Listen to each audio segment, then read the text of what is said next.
Rajkot range IGP Shri Ashok Kumar Yadav સાહેબ તથા મોરબી જિલ્લા એસપી શ્રી રાહુલ ત્રિપાઠી સાહેબની કાયમ સૂચના રહે છે કે મોરબી જિલ્લામાં અનડિટેક મિલકત વિરુદ્ધના શરીર સંબંધી ગુનાઓને તાત્કાલિક ડિટેક્ટ કરી અને આરોપીઓને જેલ હવાલે કરવા માટે પોલીસ મહેનત કરે.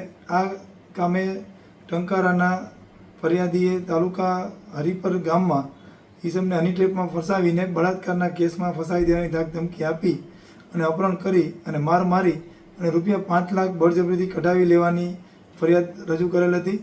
જે ફરિયાદ લખીને તાત્કાલિક ગણતરીના કલાકોમાં પોલીસે આ ગેંગના 4 આરોપીઓને પકડી પાડેલ છે.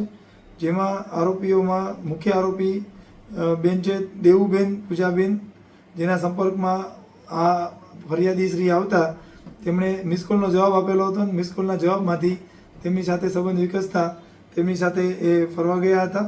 અને ત્યારબાદ આ કામના અન્ય આરોપીઓ એક સ્વિફ્ટ કારમાં એક સંજય પટેલ, હાર્દિક મકવાણા, ઋત્વિક રાઠોડ અને મળીને બીજા કુલ 5 ઇસમો આવી ગયેલ અને ફરિયાદીશ્રીનું અપહરણ કરેલ અને અપહરણ કરી અને બળાત્કારમાં ફસાવી દેવાની ધમકી આપીને ₹5 લાખ માંગેલ. જેમાંથી ₹1 લાખ જે તે વખતે આપી દીધેલ હતા અને ₹4 લાખ પાછળથી આપવામાં આવેલ હતા.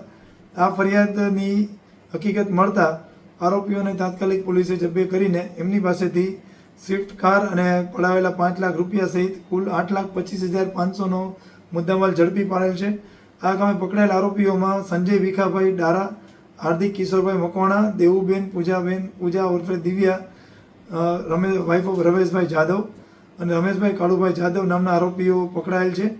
અને આ કામ અંગેની કામગીરી હમણાં હાલમાં ટંકારામાં નવનિયુક્ત police inspector Shri KM Chhasiya તથા PSI ભાવેશ પરમાર, ASI જીતેન્દ્રભાઈ, ભાવેશ વરમોરા અને HC જસપાલજી જાડેજા વગેરે કરેલી છે. અને આમ તાત્કાલિક ગણતરીના કલાકોમાં આ ગુનાનો ઉકેલ લઈ આવેલ છે.